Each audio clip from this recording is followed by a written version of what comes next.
ആലപ്പുഴ ജില്ലയിലെ മുഹമ്മ ചീരപ്പൻചിറയും ശബരിമല ക്ഷേത്രവുമായി ഒരുപാട് ബന്ധങ്ങളുണ്ട്. അയ്യപ്പൻ ചീരപ്പൻചിറയിൽ എത്തി കളരി അഭ്യസിച്ചുവെന്നാണ് വിശ്വാസം.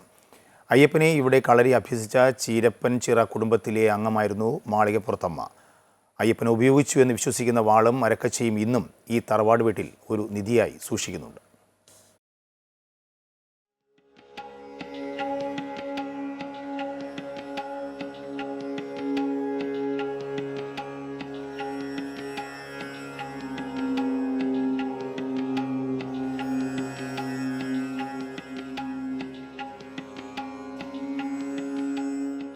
ആലപ്പുഴ ജില്ലയിലെ മുഹമ്മയിലുള്ള ചീരപ്പൻചിറ കുടുംബമാണിത്. ഇവിടുത്തെ കുടുംബനാഥനെ പണിക്കർ എന്ന സ്ഥാനപ്പേരിലാണ് അറിയപ്പെടുന്നത്. വടക്കൻ കളരിയുടെ ആസ്ഥാനമായ കടത്തനാട്ടിൽ നിന്നാണ് ചീരപ്പൻചിറ കുടുംബത്തിന്റെ ഉത്ഭവം. വലിയ ശത്രുക്കളെ നേരിടാൻ തെക്കൻ കേരളത്തിൽ പരിചിതമല്ലായിരുന്ന വടക്കൻ കളരിമുറകൾ പഠിക്കാനായാണ് അയ്യപ്പൻ ചീരപ്പൻചിറയിലെത്തിയത്. പന്തള രാജകുമാരനാണെന്ന് പരിചയപ്പെടുത്താതെയായിരുന്നു അയ്യപ്പന്റെ ഇവിടുത്തെ താമസവും പഠനവും. ചീരപ്പൻചിറയും മുക്കാൽവട്ട ക്ഷേത്രവും അതുപോലെ തന്നെ കളരിക്കും വളരെ പ്രാധാന്യമുള്ള ഒരു സ്ഥലമാണിവിടെ. കാരണം ഇവിടെ ഈ പൂഴി അംഗം എന്ന് പറഞ്ഞ ഒരു പ്രത്യേക അംഗം ഇവർക്ക് ഇവിടുത്തെ പണിക്കരാശാനെ മാത്രമേ പഠിപ്പിക്കാൻ കഴിവുള്ളായിരുന്നു. ചീരപ്പൻചിറയിലെ പണിക്കരാശാനാണ് ഇവിടെ പൂഴിയംഗം പഠിപ്പിക്കുന്നത്. ഇവർ ഈഴത്ത് നാട്ടിൽ നിന്ന് വന്നതാണ്.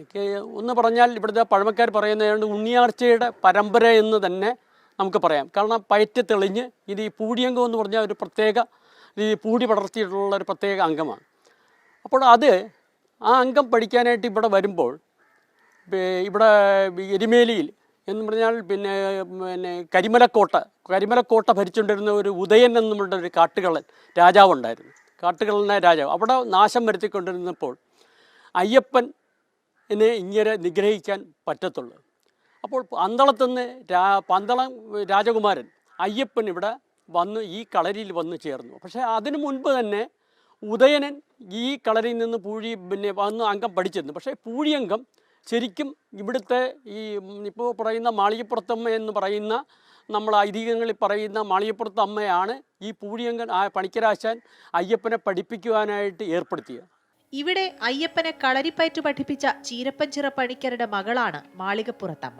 പൂമ്പൊടി എന്നറിയപ്പെട്ടിരുന്ന ലളിതാംബിക അച്ഛനില്ലാത്ത സമയങ്ങളിൽ അയ്യപ്പനെ രഹസ്യമായി കളരിയിൽ പരിശീലിപ്പിച്ചിരുന്നു. ഇങ്ങനെ അയ്യപ്പനും പൂമ്പൊടിയും പ്രണയത്തിലായി എന്നാണ് ഐതിഹ്യം. അന്ന് പൂഴിയംഗം പഠിച്ചു കഴിഞ്ഞിട്ട് അയ്യപ്പൻ ഇവിടുന്ന് പോയി. ഇതിനിടയ്ക്ക് ഇവിടുത്തെ മാളികപ്പുറത്തമ്മയെ കാണാനില്ലായിരുന്നു. അപ്പോൾ ഈ കരിമലക്കോട്ടയിലെ കാട്ട് രാജാവ് ഈ മാളികപ്പുറത്തമ്മയെ തട്ടിക്കൊണ്ടുപോയെന്നുള്ള വ്യൂഹം പുറന്നു. അപ്പോൾ ഇവിടെ ഈ അയ്യപ്പൻ ചീരപ്പൻചിറയിൽ വന്നപ്പോഴത്തേക്കും കാണാനില്ല. അപ്പോൾ തന്നെ ഇവിടുന്ന് അമ്പലപ്പുഴയിലെയും അതുപോലെ ആലങ്ങാട്ട് പടയും എല്ലാ പടകളെയും കൂടി നയിച്ചു. കാരണം ചീരപ്പൻചിറ പടയ്ക്കെന്ന് പറഞ്ഞാൽ ഒരു 4 പടകൾ ഒന്നിച്ചു കൂടുന്ന പടയാണ് ചീരപ്പൻചിറ പട. ശബരിമലയിൽ നിന്നും 100 കണക്കിന് കിലോമീറ്റർ അകലെയുള്ള മുഹമ്മയിലെ ഈ തറവാടിന് ശബരിമലയിൽ ചില അവകാശങ്ങളുണ്ട്. ശബരിമലയിൽ കരിമരുന്ന് പ്രയോഗം നടത്തുക, നിലവിളക്ക് കൊളുത്തുക, മാളികപ്പുറത്തമ്മയുടെ ആചാരവിളക്ക് തെളിയിക്കുക, മാളികപ്പുറത്തമ്മയ്ക്ക് ഭക്തർ സമർപ്പിക്കുന്ന നാളികേരത്തിന്റെ പകുതി ശേഖരിക്കുക തുടങ്ങിയ അവകാശങ്ങൾ അനുവദിച്ചു നൽകപ്പെട്ടിട്ടുണ്ട്. മുക്കാൽവട്ടം അയ്യപ്പ ക്ഷേത്രവും പ്രസിദ്ധമാണ്. തുടർച്ചയായി വർഷങ്ങളോളം അയ്യപ്പനെ ശബരിമലയിലെത്തി ദർശിച്ചുകൊണ്ടിരുന്ന ചീരപ്പൻചിറയിലെ ഒരു കാരണവർക്ക് പ്രായാധിക്യത്തിന്റെ അവശതകളാൽ ശബരിമല ദർശനം അസാധ്യമായി വന്നു. ഇതിൽ ഏറെ ദുഃഖിതനായി അയ്യപ്പനെ പ്രാർത്ഥിച്ചു കിടന്ന കാരണവർക്ക് സ്വപ്നദർശനത്തിലൂടെ അയ്യപ്പൻ കാട്ടിക്കൊടുത്തതാണത്രേ മുക്കാൽവട്ട ക്ഷേത്രം. അയ്യപ്പന്റെ ചൈതന്യത്തിന്റെ ഒരു ഭാഗം ഇവിടെ ഉണ്ടാകും എന്നും കാരണവർക്ക് എന്നും ഇവിടെ തൊഴുതു പ്രാർത്ഥിക്കാമെന്നും അയ്യപ്പൻ സ്വപ്നദർശനത്തിൽ പറഞ്ഞു അത്രേ. അങ്ങനെയാണ് ക്ഷേത്രത്തിന്റെ നിർമ്മാണം നടന്നത്. ശബരിമല ദർശനം നടത്തുന്നതിന്റെ തുല്യമായ ഫലം മുക്കാൽവട്ടം ക്ഷേത്ര ദർശനത്തിലൂടെയും ലഭിക്കുമെന്ന വിശ്വാസമുണ്ട്. പ്രായമായവരും ശബരിമല ദർശനം നടത്താൻ കഴിയാത്ത സ്ത്രീകളും മുക്കാൽവട്ട ക്ഷേത്രം സന്ദർശിക്കാറുണ്ട്. ഐതിഹ്യങ്ങൾക്ക് ഉറപ്പുകൂട്ടുന്ന അയ്യപ്പൻ ഉപയോഗിച്ചുവെന്ന് കരുതുന്ന വാളും അരക്കച്ചയും ചീരപ്പൻചിറ തറവാട്ടിൽ ഇപ്പോഴും പവിത്രമായി സൂക്ഷിക്കുന്നുണ്ട്. 3 വശവും മൂർച്ചയുള്ളതും വളരെ കനക്കുറവുമുള്ള പ്രത്യേകതരം വാളാണ് ഇവിടെയുള്ളത്. ഞാനാണ് ചീരപ്പൻചിറയിലെ കാരണവർ. നമ്മുടെ അറക്കകത്തിരിക്കുന്ന പ്രത്യേകത വെച്ചാൽ അറക്കകത്ത് അയ്യപ്പൻ ഉപയോഗിച്ചൊരു വാള്, അയ്യപ്പൻ്റെ അരക്കച്ച.